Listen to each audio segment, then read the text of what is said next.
नमस्कार दोस्तों। पिछले कुछ समय से भारत ऑपरेशन सिंदूर चला रहा है, जिसके माध्यम से बहुत सारे आतंकवादी संगठनों के बहुत सारे ठिकानों पर हमला किया गया, उसे ख़त्म करने की कोशिश की गई। लगातार बहुत सारे आतंकवादी संगठन न्यूज़ में, न्यूज़ चैनल्स पे आप लोग पढ़ रहे होंगे, देख रहे होंगे, जैसे कि हिजबुल मुजाहिदीन, लश्कर तैयबा, जैसे मोहम्मद आदि। इस वीडियो में हम लश्कर तैयबा के बारे में देखने की कोशिश करेंगे। नेक्स्ट वीडियोज़ में हम हिजबुल मुजाहिदीन जैसे मोहम्मद आदि के बारे में भी देखने का प्रयास करेंगे। अगर बात करें लश्कर तैयबा की, तो इसका इमरजेंस 1987-88 में हुआ, जिसका फॉर्मेशन हाफिज़ मोहम्मद सईद ने किया, जो कि यूनाइटेड नेशंस के द्वारा डेजिग्नेटेड आतंकवादी है। अगर बात करें लश्कर तैयबा के स्ट्रक्चर की, तो ये बहुत ही रिजिड स्ट्रक्चर है, जिसका कमांड बहुत सारे आतंकवादियों के हाथ में है, जैसे कि जफ़र इकबाल, मोहम्मद यहिया मुजाहिद, ज़कीरुर रहमान लखवी। ज़कीरुर रहमान लखवी का नाम 2008 के मुंबई अटैक में भी है, उसमें भी एक अभियुक्त है और मास्टरमाइंड इसको माना जाता है। भारत सरकार और दुनिया के बाकी बहुत सारे देश लगातार पाकिस्तान पे ये दबाव डालने की कोशिश कर रहे हैं और करते रहे हैं कि आप ज़कीरुर रहमान को सज़ा दिलाइए, लेकिन पाकिस्तान बहुत ज़्यादा सीरियस नहीं है। आप ज़कीरुर रहमान लखवी को लगातार पाकिस्तान में देख सकते हैं ऐसे खुलेआम घूमते हुए, तो ये दिखाता है कि पाकिस्तान आतंकवादियों से लड़ाई नहीं कर रहा, बल्कि उनके साथ हैंड इन ग्लोव है। अगर बात करें लश्कर तैयबा के हेडक्वार्टर की, तो ये एक जगह है लाहौर के पास, मुर्दी के, वहाँ पर स्थित है। और जो 9 जगहों पे हमला किया था भारत ने ऑपरेशन सिंदूर में, उसमें एक नाम मुर्दी के भी है। अगर बात करें इसके पेरेंट्स ऑर्गेनाइजेशन की, लश्कर तैयबा के पेरेंट्स ऑर्गेनाइजेशन की, तो इसका पेरेंट ऑर्गेनाइजेशन है मरकज़ अल दवातुल वल इरशाद, जिसका बाद में नाम बदल करके जमात उद दावा कर दिया। जमात उद दावा ऐसे दिखाता है जैसे एनजीओ है या कोई चैरिटेबल ऑर्गेनाइजेशन है, लेकिन इसका मुख्य काम ये है कि प्रॉक्सी है और इसके माध्यम से लश्कर तैयबा को फंडिंग किया जाता है, पैसे दिए जाते हैं बहुत सारे आतंकवादी घटनाओं के लिए। अगर आइडियोलॉजी की बात करें लश्कर तैयबा की, तो जो आइडियोलॉजी है लश्कर तैयबा, उसका नाम है अहल ए हादीत। अहल ए हादीत डॉक्ट्रिन को लश्कर तैयबा मानती है, जो कि एक इस्लामिक आंदोलन था, जिसकी शुरुआत 19वीं सेंचुरी में इंडियन सब कॉन्टिनेंट में हुआ। ये एक सलाफी रिफॉर्मिस्ट मूवमेंट था और इसके माध्यम से ये एक रिवाइवलिस्ट मूवमेंट था और इसके माध्यम से कुरान का बहुत ही हार्ड लाइन व्याख्या किया गया, बहुत ही रिजिड व्याख्या किया गया। और इसके शुरुआत के जो आइडियोलॉग हैं या जिन लोगों ने इसकी शुरुआत में इस आइडियोलॉजी को बढ़ाने का काम किया, उनमें से कुछ नाम हैं इब्न तैमिय्याह, मुहम्मद इब्न अब्दुल वहाब आदि।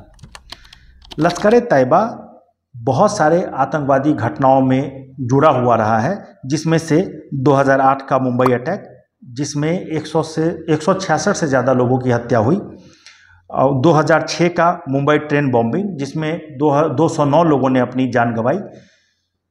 अगर बात करें लश्कर तैयबा की, तो United national security council 1267 committee ने इसको मई 2005 में सैंक्शन किया। 1267 कमेटी का दूसरा नाम United Nations security council sanction committee भी है, जिसका एस्टेब्लिशमेंट 1999 में हुआ था अलकायदा, ओसामा बिन लादेन और तालिबान से जुड़े लोगों को सैंक्शन करने के लिए। ये कमेटी चैप्टर 7 के अंदर काम करती है यूनाइटेड नेशन के, और इसमें लिया गया डिसीजन यूनाइटेड नेशन के सारे मेंबर्स के लिए बाइंडिंग होता है।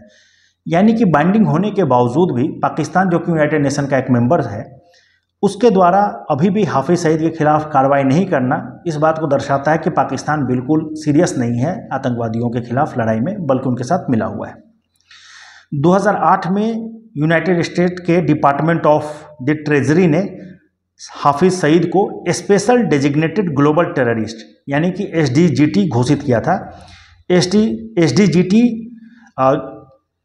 जो एक एग्जीक्यूटिव ऑर्डर होता है अंडर 3224, इसके माध्यम से United state department of treasury किसी भी व्यक्ति को SDGT या किसी भी संगठन को SDGT घोषित कर सकता है। इस डिसीजन से कोई भी व्यक्ति जो SDGT घोषित है उसके साथ US का कोई दूसरा आदमी किसी तरह का संबंध नहीं रख सकता, किसी तरह का डीलिंग नहीं कर सकता है, उसके सारे एसेट्स फ्रीज किए जाते हैं। ये सारे डिसीजंस, ये सारी कार्रवाई अमेरिका करता है। लेकिन इसके बावजूद भी हाफिज़ सईद अभी भी पूरी तरीके से खुला घूम रहा है पाकिस्तान में।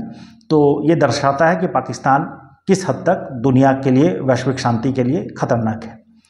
अगर बात करें फंडिंग की, तो जो ओपन सोर्स इंटेलिजेंस से इंफॉर्मेशंस है उसके अनुसार ये एक ट्रांसनेशनल रीच रखता है लश्कर तैयबा, और तकरीबन 21 देश में इसके सेल्स ऑपरेट करते हैं, जिसमें नेपाल और बांग्लादेश भी मौजूद है, जहां पर ये रिक्रूटमेंट्स होता है और लगातार भारत के खिलाफ इसके माध्यम से कार्रवाई करते रहते हैं, आतंकवादी घटनाओं को अंजाम देने की कोशिश करते रहते हैं।